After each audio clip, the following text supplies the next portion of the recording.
Cristo segundo Marcos. Glória a vós, Senhor.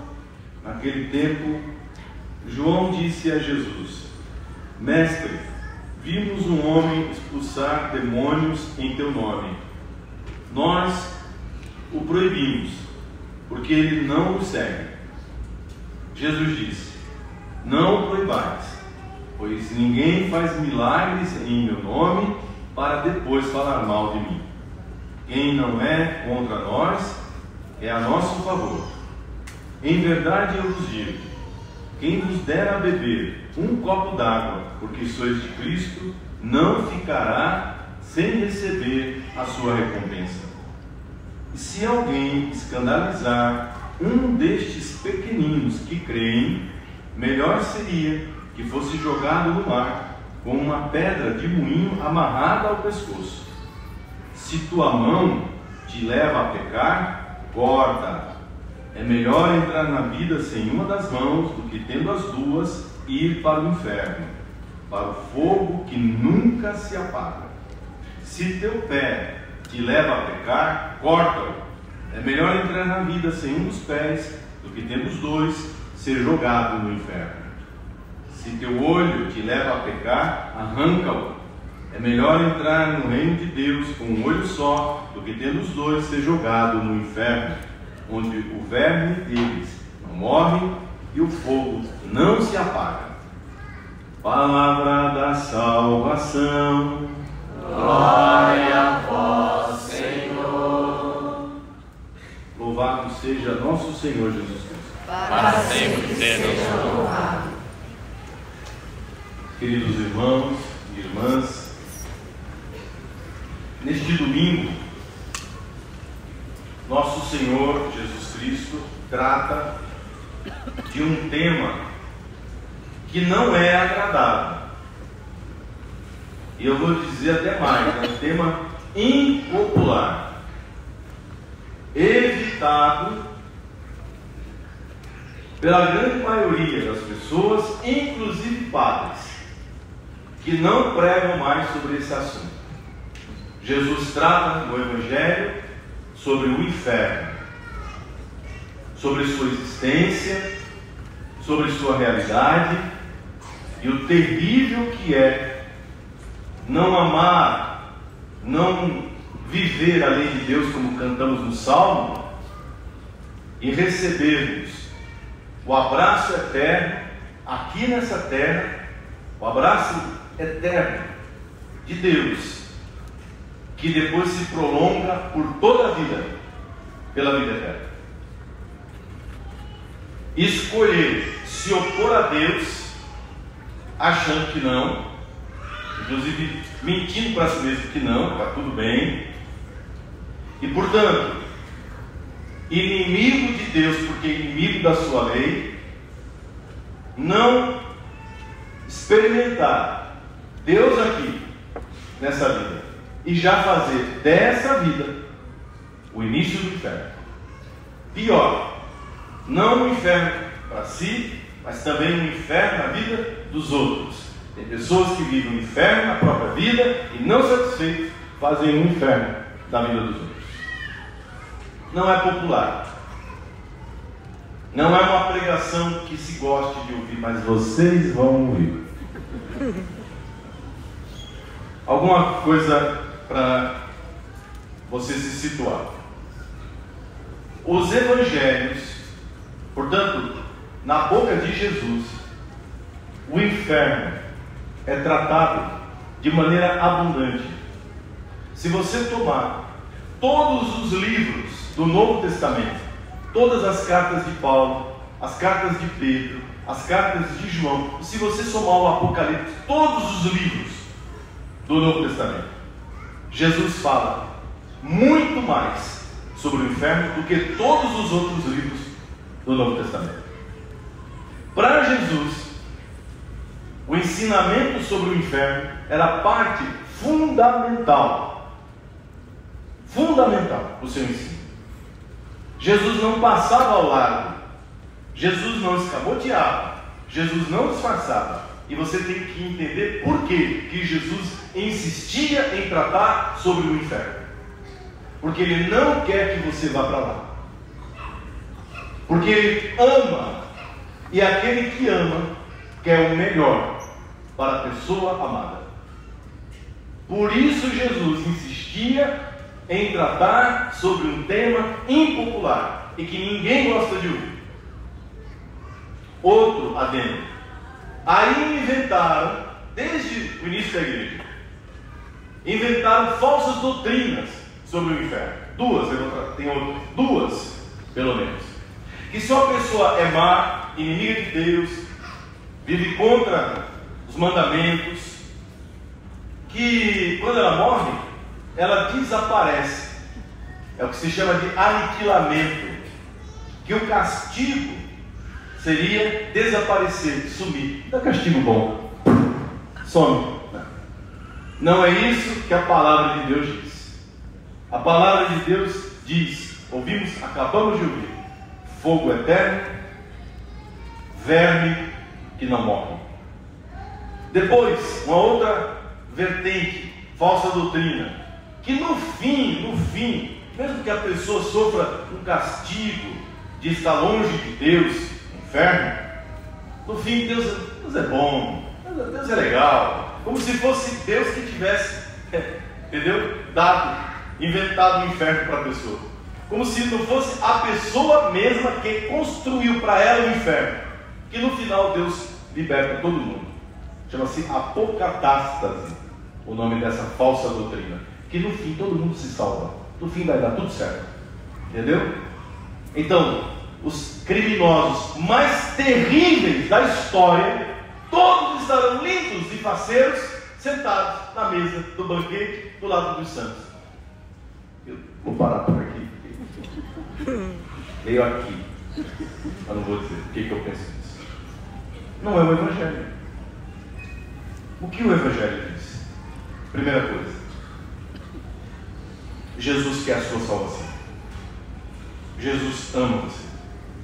E Jesus quer tanto a salvação que Jesus, Ele usa quem Ele puder e quem estiver aberto para ir buscar quem está perdido. O Evangelho começa assim. João, apóstolo, vem contar para Jesus que um homem estava fazendo um exorcismo, ou seja, libertando uma pessoa do poder do diabo. Outro que ninguém gosta de falar, e hoje é dia de São Miguel. O diabo estava tomando a vida de uma pessoa. Alguém usado por Deus, pelo Espírito Santo de Deus, em nome de Jesus, estava libertando aquela pessoa. João ficou com raiva e foi contar para Jesus: olha, nós proibimos ele, viu? Porque ele não anda conosco, ele não é do grupo dos 12 apóstolos.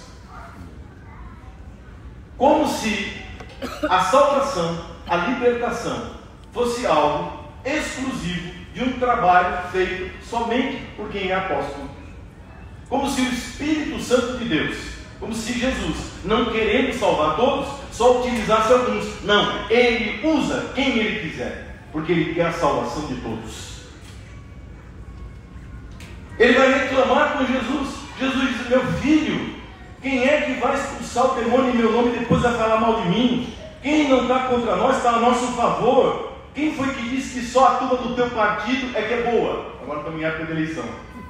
O cara acha que só quem é do grupo dele, fechado com ele, é que presta, que é bom. Todo mundo agora não presta mais. Não, peraí, calma aí. Tem gente boa em todo lugar. Sim ou não? Sim. Às vezes está no lugar errado, mas é gente boa. Pelo amor de Deus.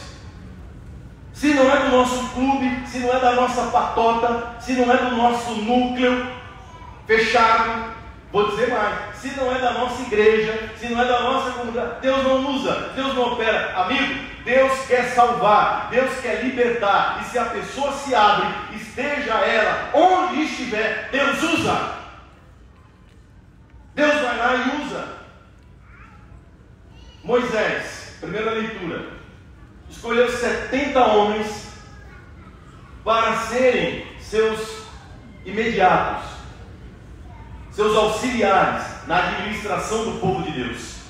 Então, além das 12 tribos, 70 homens que ele escolheu pessoalmente, chamou-os e foi orar sobre eles, para que o Espírito Santo desse a eles autoridade e liderança. Enquanto Moisés estava orando por esses 70, lá no acampamento, o Espírito Santo de Deus se derramou sobre outros 2 que não tinham nada a ver, que Moisés nem pensou, que não passou na lista de Moisés. O nome Eldade e Medade, até os nomes são engraçados. Quem é que vai chamar Eldade e Medade, gente? Então não fazia parte da lista, mas de repente eles estavam no acampamento, cheios do Espírito Santo, com poder e profetizando. O menino veio contar: olha, tem 2 lá que não é da lista. Ah, se não é da minha lista? Ah, se não é do meu grupo? Como assim? Josué, que trabalhava com Moisés desde pequeno, que era o general de Moisés, era o cara de confiança de Moisés. O Josué então chega para Moisés e diz assim: não, peraí, como assim? Não faz parte do nosso grupo. E Moisés então faz o mesmo que Jesus fez, repreende Josué e diz: se o Espírito Santo de Deus está usando essa pessoa, é porque Deus quer a salvação, é porque Deus quer a libertação, é porque Deus quer cuidar do seu povo. Segundo, a salvação é dirigida principalmente aos mais fracos. Por isso que Deus usa quem estiver à disposição, quem estiver aberto. Porque se a salvação é para todos, ela é principalmente para o mais fraco. Jesus chama de pequeninos, indefesos. E essas pessoas, elas são frágeis, elas têm a consciência muito delicada. Presta atenção. Imagine esse cara orando por uma pessoa fraca, debilitada, debaixo do poder de Satanás. E essa pessoa agora vê uma briga. João denunciando, criticando. E aí, vendo 2 pessoas que dizem que tem Deus, brigando, disputando por causa de poder, por causa de cargo, por causa de liderança, por nojeira. Essa pessoa se escandaliza e nunca mais quer saber de Jesus nem do Evangelho. Sim ou não? Quantos filhos de vocês se afastaram da igreja porque ouviram dentro de casa coisas pesadas, críticas? Porque esse inferninho que às vezes acontece dentro da igreja, nós levamos para dentro de casa.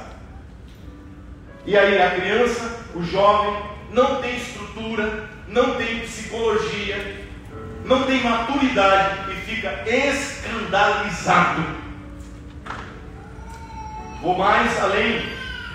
Os teus pecados, os meus pecados, fragilidades, minhas misérias, minhas dificuldades, eu resolvo comigo, com o meu confessor, com o padre com quem eu me confesso, eu resolvo com Deus. Eu não tenho que estar escancarando isso para as pessoas. Escandaliza. Padres que escandalizam. Quantas pessoas deixaram a Igreja Católica por causa do mau exemplo de alguns padres? Sim ou não? Sim. Ou os senhores acham que esses escândalos de pedofilia, que esses escândalos financeiros de padres, de pastores, que isso passa impune? O diabo utiliza esses escândalos para afastar as pessoas da salvação.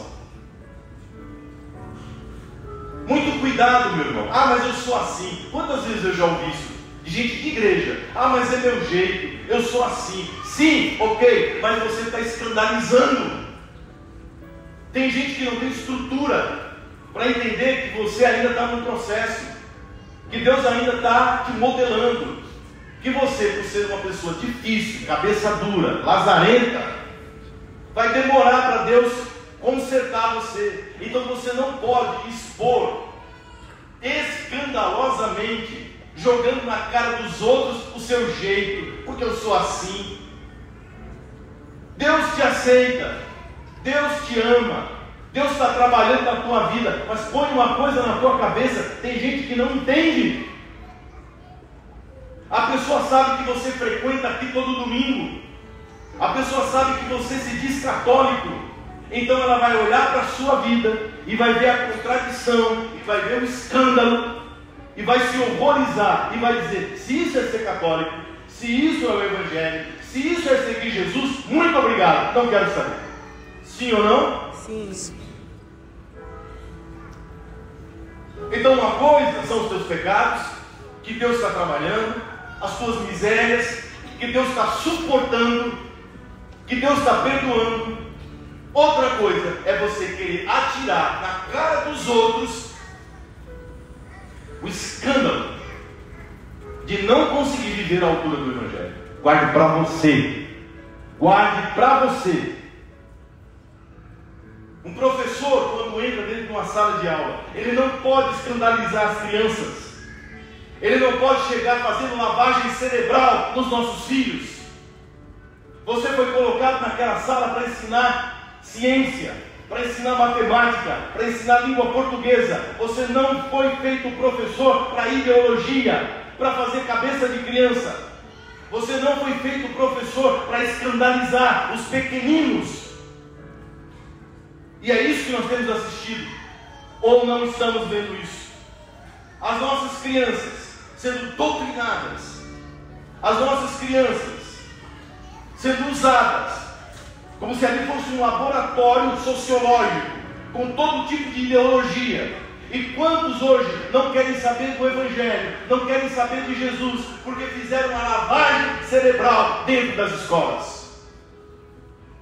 Ao invés de ensinar, ao invés de educar, falando de todos os temas, mas sem ideologia. O que você pensa, o que você acha é problema seu.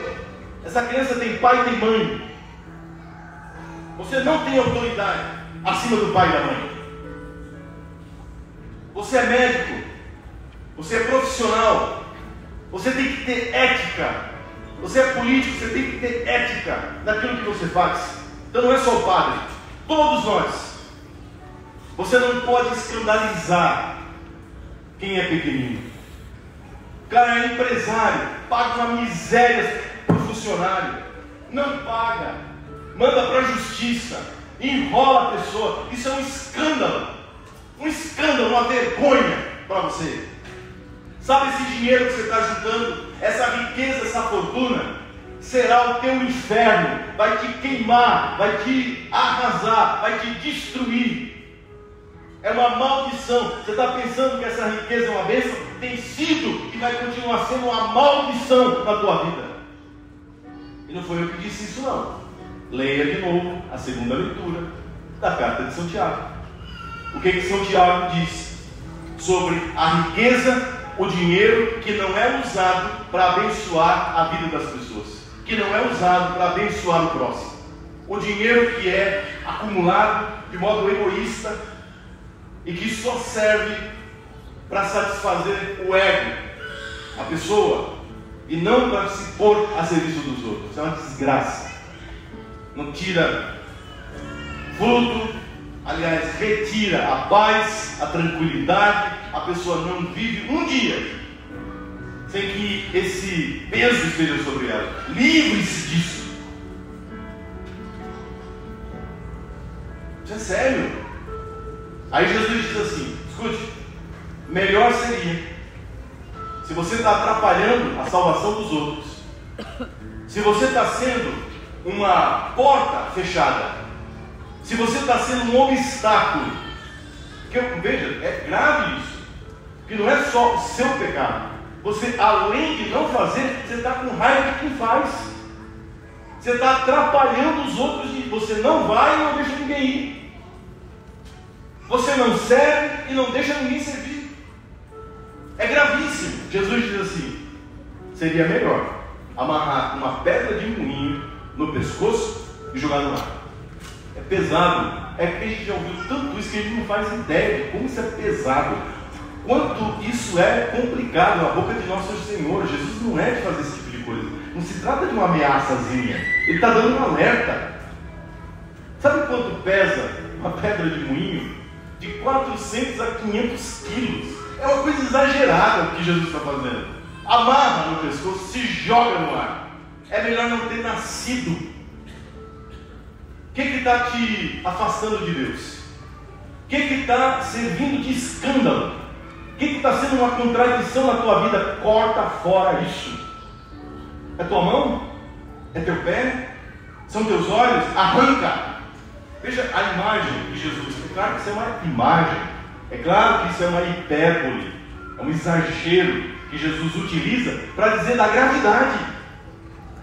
Se teu olho está te afastando de Deus, se a tua mão está te afastando de Deus, e pior, afastando os outros de Deus, arranca, tira isso da tua vida enquanto é tempo. Caso contrário, o teu destino é já aqui nessa terra, você viver no inferno, e depois a eternidade toda no inferno. Ah, mas não é possível, porque acabamos de ver, meu irmão. Você quer que eu jogue fora o Evangelho? Avisos como esse é o tempo todo Nosso Senhor dando. Quando Ele diz assim, vai para o inferno, a palavra que Ele usa no original é Geena. A Geena era um vale. Então a comparação que Jesus está fazendo, era um vale que se localiza na saída de Jerusalém, onde no passado os cananeus e judeus influenciados pelos cananeus ofereciam sacrifícios aos demônios. Era um lugar onde se praticava bruxaria, magia pesada, inclusive com sacrifício de crianças que eram assassinadas e queimadas para os demônios. Um lugar amaldiçoado, um lugar pesado, que os judeus, quando entenderam a gravidade daquele lugar e do que acontecia ali, para que ninguém frequentasse, não fosse mais ali, eles passaram a jogar todos os dejetos, o lixo da cidade naquele lugar. E o que você faz com o lixo? Você põe fogo, certo? Então, aquele lugar, a Geena, era um lugar que o tempo inteiro o fogo estava queimando. Jesus diz assim, é assim que é o inferno. É desse jeito. Um lugar amaldiçoado, feito para os demônios, onde o fogo não se apaga nunca. É para lá que a pessoa vai. É uma imagem para dizer o quão terrível é. Só que eu vou dizer uma coisa para você, já tem gente vivendo assim em vida. Já está vivendo assim em vida. Aí Jesus diz outra palavra, onde o verme não morre. Imagine que alguém morra e os vermes comecem a comer essa pessoa, né? E é isso que acontece. O cadáver entra em putrefação. A imagem que Jesus está usando é essa. De repente você acorda, você está vivo, e os vermes estão te comendo vivo. E o verme não morre e você não morre. É a comparação. Isso é o inferno. A morte eterna. Então eu digo isso em outras palavras. Jesus disse, onde o verme não morre, morte eterna. Onde o fogo não se apaga. Não se apaga. Não se apagará nunca. Então não tem isso. Ah, vai ter uma chance no fim. Ah, no fim Deus é um bonachão, Deus é um babão, é um velho besta, que aí então está tudo certo. Quer dizer, você fez uma escolha e Ele não respeita a sua escolha. Ele dá um jeito de livrar a sua barra, sendo que você nunca quis verdadeiramente acordo com Ele. Isso não existe.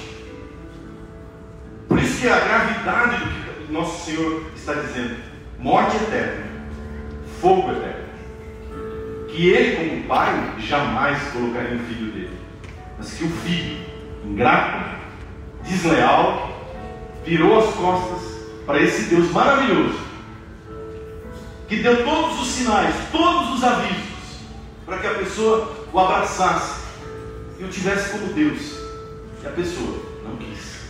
Pior, tem gente que quer, porque está cheio de gente no nosso meio que não vive a palavra de Deus, que não quer saber da palavra de Deus, que está o tempo todo pisando nos pequenos, escandalizando os pequenos, machucando os pequenos, e acha que vai para o céu, e acha que está com Deus. Peçamos então no final desta homilia a intercessão dos santos arcanjos, São Miguel, São Gabriel e São Rafael. Se você puder, feche os seus olhos, curva a sua cabeça. Se você quiser olhar para a imagem de São Miguel aqui atrás de mim, peça essa graça a Deus. Não, meu irmão. O inferno não é uma invenção medieval, não. Não é uma invenção da igreja, não. Não é um tipo de apelo psicológico para pôr medo em ninguém, não. É um aviso que nosso Senhor nos dá, porque nos ama. Que São Miguel se levante agora, ele que é o príncipe da milícia celeste, com a espada desembainhada, e põe em fuga Satanás e todos os pecados da tua vida e da vida da tua família. Que São Rafael se levante, trazendo a cura do Espírito Santo, a cura para todos os pequenos que foram prejudicados pelo mal desse mundo. Que São Rafael venha para curar as crianças, os jovens, os pobres, os ignorantes, os enganados. E que na boca de São Gabriel a palavra de Deus toque os nossos corações. Que São Gabriel venha nesse momento trazendo uma palavra de conforto, de que você foi escolhido. Você foi escolhido, como Nossa Senhora foi escolhida, para ser presença do amor de Deus nesse mundo. Que essa é a minha e a sua missão. Apesar das nossas dificuldades, apesar das nossas fragilidades, pecados com os quais estamos lutando com a ajuda de São Miguel, a palavra é essa: você foi escolhido, você foi chamado para ser sinal do amor de Deus. Ah, mas eu não sou padre, eu não sou freira, eu não tenho nenhum cargo, nenhuma função assim dentro da igreja. Não precisa. O Espírito Santo de Deus está te tocando aí agora, nesse momento. O Espírito Santo de Deus está agindo agora, nesse momento, e te levantando, para que você seja instrumento dele para a salvação, principalmente dos mais frágeis e pequeninos. Assim seja. Amém. Louvado seja nosso Senhor Jesus Cristo. Para sempre seja louvado. Creio